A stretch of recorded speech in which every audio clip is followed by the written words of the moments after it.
Neste fim de semana, a deputada estadual Janaína Pascoal causou a fúria das pessoas na internet. E isso aconteceu por causa de uma reportagem que ela compartilhou sobre o padre Júlio Lancelotti.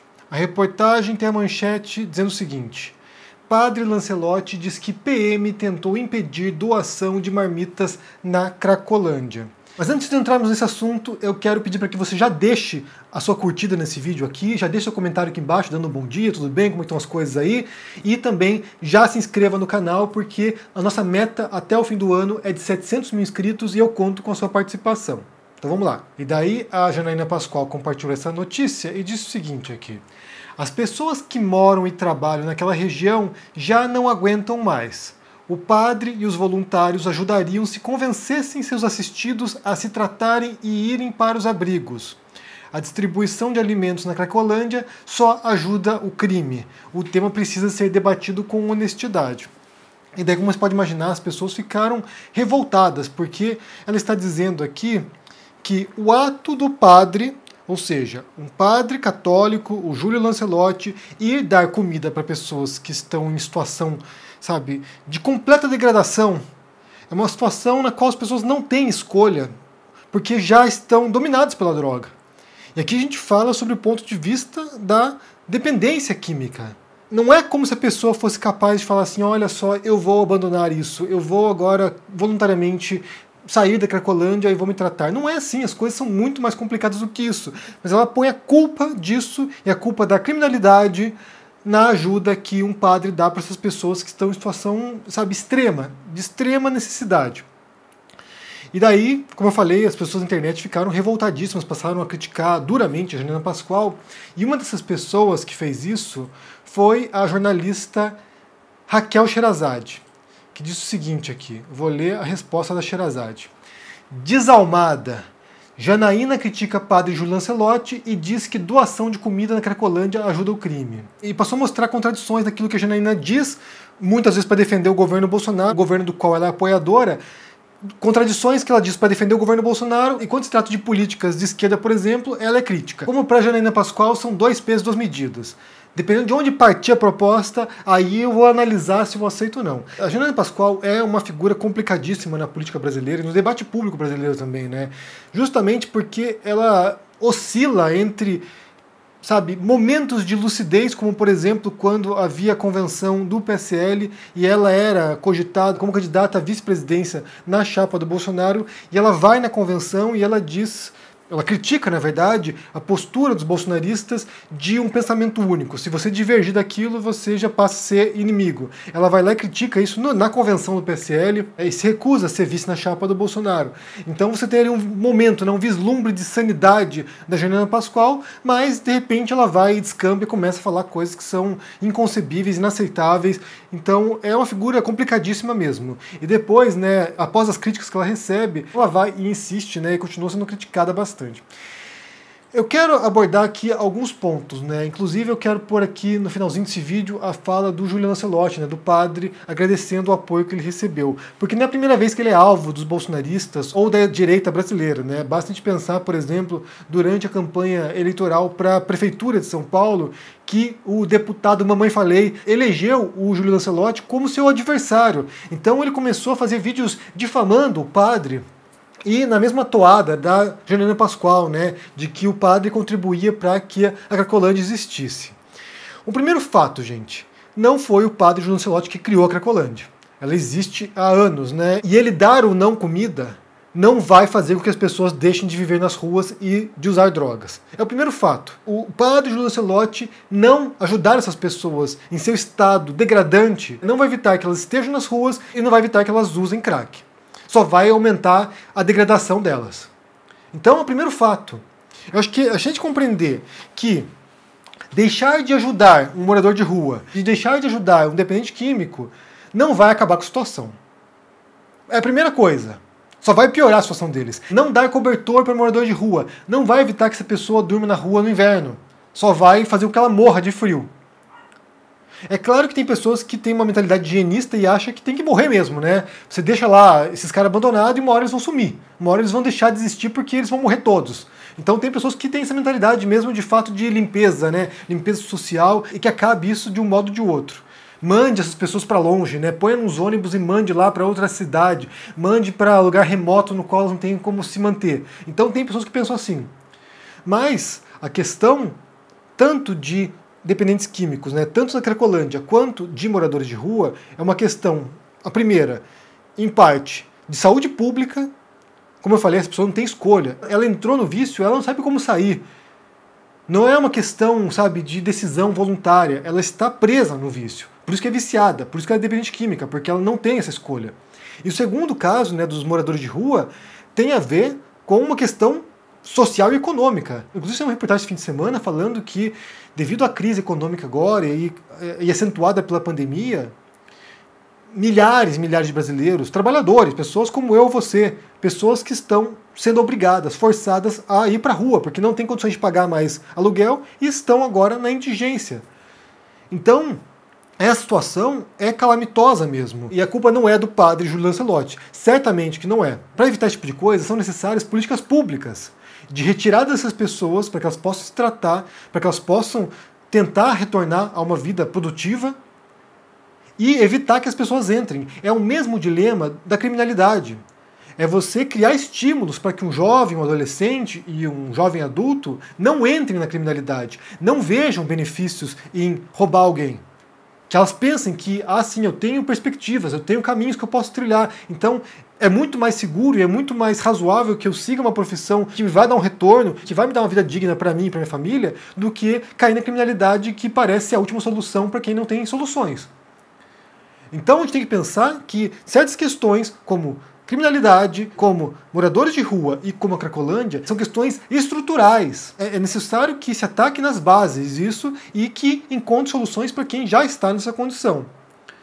O que pessoas fazem, como o Júlio Lancelotti, ou como o João Gordo também, de distribuir comida para moradores de rua, é a ponta da cadeia. É quando tudo é cagado já e você tem que ter agora uma solução para que essas pessoas não morram. Não morram de fome, não morram de frio. Então, esse é o primeiro ponto. Não ter gente ajudando não vai solucionar o problema. Como pensa a Janaína Pascoal, né? Ela acha que se o padre Lancelotti não for mais da marmita, amanhã acabou a Cracolândia. E aí que está um problema dos conservadores. Esse é um problema crônico, na verdade, dos conservadores. Que eles acham que a solução para esses problemas é repressão, é descer porrada, é retirar a força, é, sabe, tratamento forçado. Elas acham que se você solucionar o sintoma da doença, você acaba com a doença. E você tem que atacar a doença, tem que atacar o problema, você tem que atacar a causa dos problemas. E aí sim você, em cadeia, resolve os sintomas. Então, a primeira coisa. E a segunda coisa tem a ver com a resposta da Sherazade. Porque a Sherazade, ela é alguém que tem adotado várias posturas que a gente pode dizer que são progressistas. Isso aqui já tem alguns anos, na verdade. E muita gente continua atacando a Sherazade como se ela fosse a mesma pessoa de 20 anos atrás. Porque a gente pode pensar que a Sherazade, a Raquel Sherazade, ela se torna meio que uma figura importante no debate público também, quando ela era jornalista de uma afiliada do SBT, ela faz um comentário sobre o carnaval, e depois disso ela é alçada, né, ao status de âncora do jornal do SBT. E ela tinha várias posturas que eram não apenas conservadoras, mas reacionárias, posturas punitivistas, posturas como a da Janaína Pascoal, por exemplo, né, de descer cacete mesmo em bandido. Inclusive teve uma situação que teve um rapaz, um jovem, que foi acorrentado num poste, e ela era a favor disso. Ou seja, tinha uma série de posturas que eram questionáveis, né, para dizer o mínimo. E depois ela mudou. E ela tanto mudou que ela fez um vídeo em 2019 explicando isso, né? O vídeo se chama Por que eu mudei? E ela fala sobre esses temas, ela fala sobre esses tópicos, né? Como ela está em constante transformação e muitas ideias que ela tinha anteriormente, ela passou a questionar e revisou suas posturas e hoje ela defende coisas diferentes. E aí que tem um problema da internet, né? Porque a internet, aquilo que você disse em 2016, ela está no mesmo patamar do que aquilo que você disse ontem. Então você fala uma coisa, a pessoa vai e resgata sua fala de 5, 6 anos atrás, como se você defendesse a mesma coisa hoje. E aí, esse problema ele é presente tanto na extrema-direita ou na direita brasileira, quanto na esquerda ou nos grupos mais radicais de esquerda. Que eles pegam falas suas do passado e jogam na sua cara como se você fosse obrigado a carregar aquela plaquinha com aquela frase ou aquela ideia a vida inteira. Eu até entendo que os conservadores adotem essa postura, porque conservador é esse, né? A pessoa que está congelada no tempo, ela está cristalizada no tempo, né? Você é obrigado a preservar certos valores do passado, certas práticas do passado, é obrigado a preservar certas coisas. Então você é um conservador porque você quer conservar as coisas. Quer conservar noção punitivista, quer conservar a mulher na frente do fogão, quer conservar o gay dentro do armário, quer conservar o negro na senzala. Ou seja, você tem a noção de que é importante preservar o que está aí, porque mudanças podem desestabilizar a sociedade. Então, um conservador achar que você não pode mudar, me parece que faz sentido. Agora, um progressista achar que você não pode mudar é contraditório. Porque nós podemos mudar. Nós podemos e nós mudamos o tempo todo. Então, o que Raquel Sherazade tenha mudado, embora não sei se ela seja de esquerda hoje, não sei o que ela é, na verdade, mas que ela tenha mudado em algumas posturas dela e que hoje adote posturas muito mais tolerantes, muito mais respeitosas com o outro, muito mais de aceitação do outro, é louvável. Mas, como eu falei, a internet tem essa noção cristalizada, né? Aquilo que você disse 20 anos atrás tem o mesmo peso do que aquilo que você diz hoje. E daí você não pode mudar. Eu sou obrigado a falar formal, sempre estático. E isso é um equívoco, isso é um erro, porque nós mudamos. Eu aqui, falando nesse canal, sou muito diferente em muitos aspectos do que eu era quando eu comecei o canal, em 2016. As coisas mudaram, minhas ideias mudaram, o modo como eu me comunico mudou, as pessoas com quem eu converso hoje também mudaram. Então as coisas mudam. E eu acho que nesse sentido, a Raquel Sherazade combatendo esse tipo de preconceito, combatendo esse tipo de postura da Janaína Pascoal, é favorável, é produtivo, porque afinal de contas é uma pessoa que tem milhões de seguidores nas redes sociais e que pode sim ajudar a transformar o debate público. Então, segundo ponto. E o terceiro ponto tem a ver com essas pessoas que se dizem cristãs, como é o caso da Janaína Pascoal. Se você olhar a foto dela no Twitter, é essa foto aqui, olha. É uma foto dela com Jesus. Olha só, que cristã, né? Olha que pessoa caridosa, bondosa, né? Olha só que exemplo de comportamento. Só que quando se trata de seguir a mensagem de Jesus, não é o que essas pessoas fazem. Inclusive, eu falo isso com propriedade, eu acho, porque eu escrevi um livro sobre esse assunto, né? Esse romance histórico aqui, O Rei dos Judeus, é um romance que eu escrevi com base nessa contradição entre aquilo que os cristãos dizem e aquilo que eles praticam. Porque o meu afastamento do cristianismo, eu posso dizer sem nenhum tipo de dúvida, o meu afastamento foi em grande parte por causa da hipocrisia dos cristãos. Porque eu estava lá, eu ia à missa, isso é o que eu falo na adolescência, né, 16, 17 anos, quando eu era bastante, quando eu podia dizer que eu era devoto, né. Eu ia à missa e eu ouvia a mensagem de Jesus e achava maravilhosa, achava linda a mensagem de Jesus, né, porque a mensagem de Jesus é bonita. Não há o que negar, mesmo você sendo ateu ou você não sendo cristão, não dá para negar que a mensagem de Jesus é uma mensagem de tolerância, de amor ao próximo, de abnegação, de sacrifício pelo outro. O que Jesus vem dizer, e aqui é o Evangelho, gente, aqui é o Novo Testamento, não sou eu dizendo não. A mensagem de Jesus é o seguinte: se alguém precisa de ajuda, você deve ajudar essa pessoa. E se alguém vem e pede o seu cajado, você dá o seu manto, suas sandálias. É de entrega, é de ajuda ao outro. O que o padre Lancelotti faz não é nada mais do que seguir o Evangelho. Se tem alguém aqui seguindo o Evangelho, é o padre Júlio Lancelotti, que está junto com os excluídos. Porque Jesus, se você lê o Evangelho, né? Leia o Evangelho, assim, você vai se surpreender. Leia o Evangelho. O que Jesus fazia não era andar com os imperadores, não era andar com os saduceus, não era andar com os sacerdotes. Ele andava com os excluídos, ele andava com os miseráveis, ele andava com os pobres, ele andava com os leprosos. Ele estava alimentando os pobres e os leprosos. Ele estava alimentando os cracudos. Jesus não dizia o seguinte: olha só, não dê comida para essa pobraiada não, porque daí eles vão embora daqui. Não, o que ele fazia era, bem, de acordo com os evangelhos, realizar milagres para multiplicar os pães e os peixes, né? A gente pode questionar se os milagres são reais ou não, mas ele fazia milagres para ajudar os miseráveis.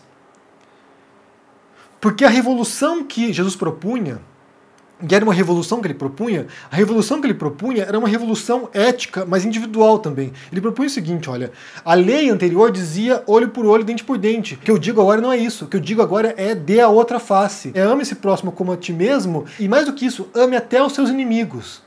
Jesus propunha a entrega incondicional. E isso, é claro, é muito difícil de fazer.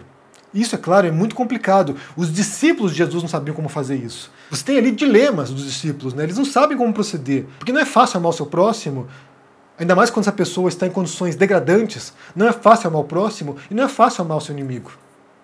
Muito mais difícil, na verdade, né? Como o próprio Jesus dizia, qualquer um, até mesmo gentios, ama os seus amigos. O difícil é amar o seu inimigo. Então o que Jesus propunha era altamente revolucionário em termos de ética, em termos de comportamento. Jesus não propunha a derrubada do Império Romano. Ele não propunha que os judeus se armassem e que derrubassem o domínio romano na Palestina, na Judéia. Não, o que ele propunha era: se transforme, ajude a quem está ao seu redor, ajude os pobres, ajude os leprosos. Dê comida para essas pessoas. Primeiro porque ele pensava que existia uma vida após a morte e que seus atos aqui vão servir depois para que você tenha uma vida boa depois. Mas ele pensava também que o ato tem que ser imediato. A gente não pode ficar pensando, sabe, em mudanças grandiosas. Comece ajudando quem está ao teu lado, quem está na porta da sua casa, morrendo de fome. E, como eu falei, há uma enorme contradição entre muitos cristãos, pelo menos, que vão à missa ou que vão ao culto e que dizem respeitar Deus, e que dizem amar a Deus, e que dizem amar Jesus, mas que são incapazes de amar o próximo. Ou seja, o mandamento principal daquilo que Jesus dizia, né? Ame a Deus acima de todas as coisas e ame o teu próximo como a ti mesmo. Essas pessoas são incapazes de fazer isso. Elas acham que amam a Deus, mas não são capazes de amar o próximo. E acham que quem faz isso, e acham que quem procede desse modo, quem está lá em campo, no campo de guerra, ajudando as pessoas, essas que estão erradas. Elas são as certas. Elas só porque leem a Bíblia, ou acham que leem a Bíblia, elas só porque leem a Bíblia, porque tem uma foto com Jesus, uma foto com uma estátua de Jesus, acham que são cristãs. Mas quem está de fato atuando para ajudar as pessoas, essas não, essas estão erradas. Essas contribuem para o crime. Jesus jamais ajudaria um cracudo na vida. Jesus estaria junto com a Janina Pascoal, sentadinhos lá criticando o PT. Ah, convenhamos, Convenhamos. Bem, eu quero saber o que vocês pensam sobre essa história, Primeiro sobre o tweet da Janina Pascoal, criticando o Júlio Lancelotti porque ele está sendo um cristão de fato, porque ele está realmente ajudando as pessoas que necessitam. O que você pensa sobre isso? Sobre a mudança, da Raquel Sherazade, se é autêntica ou não, Como é que você enxerga isso? Se as pessoas podem mudar ou não, ou se são obrigadas a continuar pensando como pensavam 20, 10 anos atrás. O que vocês acham sobre isso? Deixe aqui embaixo no comentário, deixe o joinha, se inscreva aqui no canal, se torne um membro ou um apoiador para dar uma força e se cuide por aí. Um abração e até mais. Tchau! Queria agradecer a todos que têm manifestado sua solidariedade e colaboração com o trabalho e ação da Pastoral de Rua de São Paulo e com todos os grupos religiosos ou não religiosos que buscam, sobretudo, ser humanizadores da vida, indo ao encontro daqueles que ninguém quer. O nosso objetivo principal não é distribuir comida, mas é ser alimento, força e esperança para aqueles que estão esquecidos, marginalizados, descartados, excluídos. Sejamos irmãos de todos, não neguemos nem o pão, nem o coração para ninguém. Muito obrigado a todos.